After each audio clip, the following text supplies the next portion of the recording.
नमस्कार दर्शक बंधु मु प्रदीप आपण मानक स्वागत करुच्ची आज आउ एक नुआ भिडियो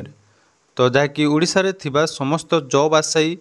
पिला मानक पई गोटे बहुत बड़ अपडेट जहाँकि वर्तमान आसी जाइए। तो ओडिशार प्रत्येक पंचायत रे वर्तमान जहाँकि गोटे बड़ वैकेंसी आसवाई जाऊँगी एवं जो थी कि आपण मैंने जदि केवल 10वीं बा +2 पास करचंती ताले बिना एग्जाम रे आपण मैंने यही जॉब पई जाके आवेदन करें। तो यार जो आवेदन प्रोसेस रही केबेठारु आरंभ होबो एवं यही जदि जॉब कथा कहबा तो ये जॉब टीर नाम रही जीआरएस बा आपण माने जानिथिबे पंचायत लेवल जो ग्रामीण रोजगार सेवक जो रही जीआरएस बोली आमे जाऊ कहूँ से वैकेंसी बहुत दिन पर वर्तमान जाके आसवाई जाऊँगी एवं ए नहीं कौन अपडेट आसतु आज भिडियो रे से विषय संपूर्ण डिटेल्स जानिबा। ता पूर्व जदि चैनल को प्रथम थर विजिट करचंती वीडियो को लाइक करेंगे, चैनल को सब्सक्राइब करनथिले एबे ही सब्सक्राइब करी पाखरे थिबा बेल आइकन को क्लिक करी ऑल ले सेट करदेवे। तो देखि पारथुबे जाकि ओडिशा सरकारंकर पंचायत राज एवं पानीय जल विभाग तरफ 1 अगस्ट रे एक बड़ नोटिफिकेशन आसिया पई जाउची।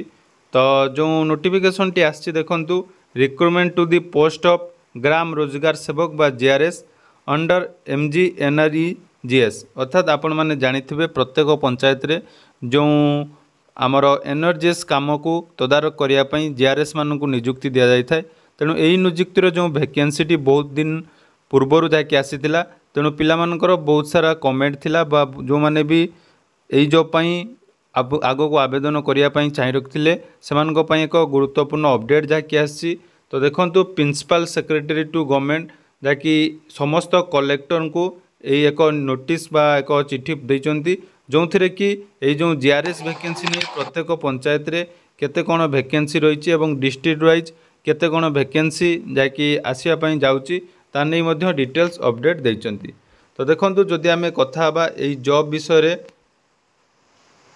तो एटा जहाँ कि पंचायत लेवल रे आपण मानकर जॉब रहिबो एवं प्रत्येक पंचायत रे जाकि जीआरएस माने रहिचंती। तो देखो जो शॉर्ट एडवर्टाइजमेंट आगु को आसवाई जाऊँगी से आपण मानकर प्रत्येक डिस्ट्रिक्टर जीपी वाइज केते कोन वैकेंसी रही ताहा एठारे से माने फिलअप कर देवाई कहते। एवं देखो जो मैंने नुआ कर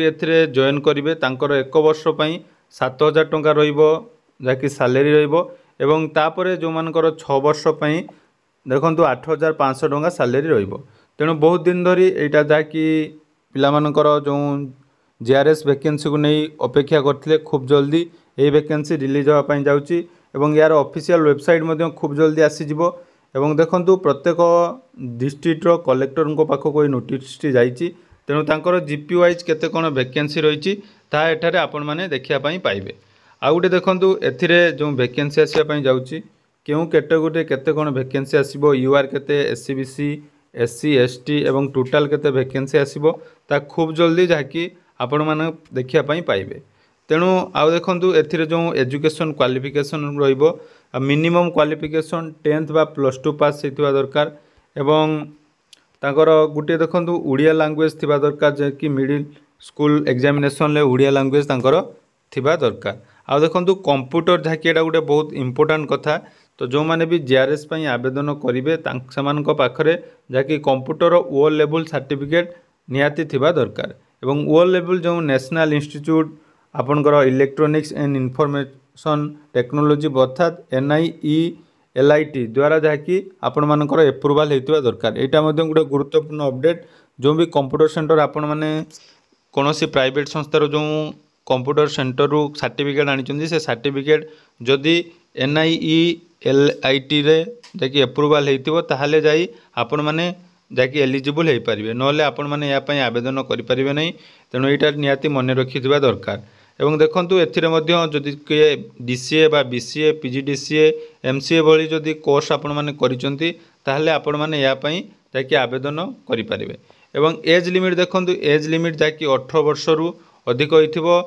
एवं 40 वर्ष रु कम जो मानकर होइथिबो से माने एटा पई आवेदन करि पारिबे। एथिरे मध्य relaxation of upper age limit जाकि गवर्नमेंट रो गाइडलाइन भलिया रही सेपर देखंतु अदर एलिजिबल क्राइटेरिया जाकि रही से आपड़ा निजे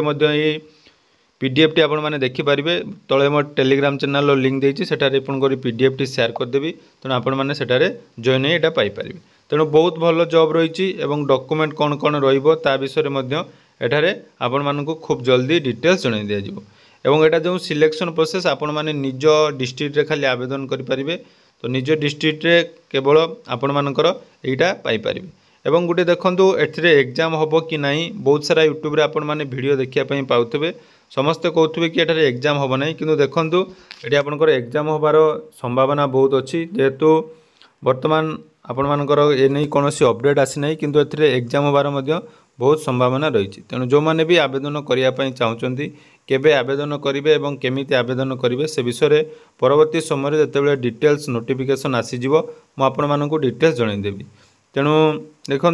तार पूरा डिटेल्स फॉर्म केमिति आपण माने स्पीड पोस्ट रे फॉर्म पठेबे सब डिटेल्स एटारे आपण माने पाई परिबे किंतु सर्वप्रथम जेतेबेले भी वैकेंसी आसीबो से वैकेंसी जेतेबेले आसीबो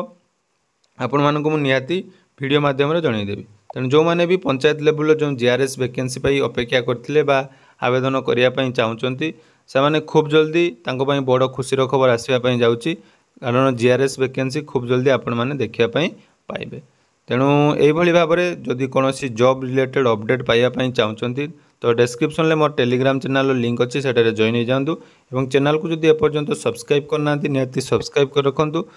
कौन भी अपडेट आपण मैंने सर्वप्रथम आम चैनल माध्यम पाइपर। धन्यवाद।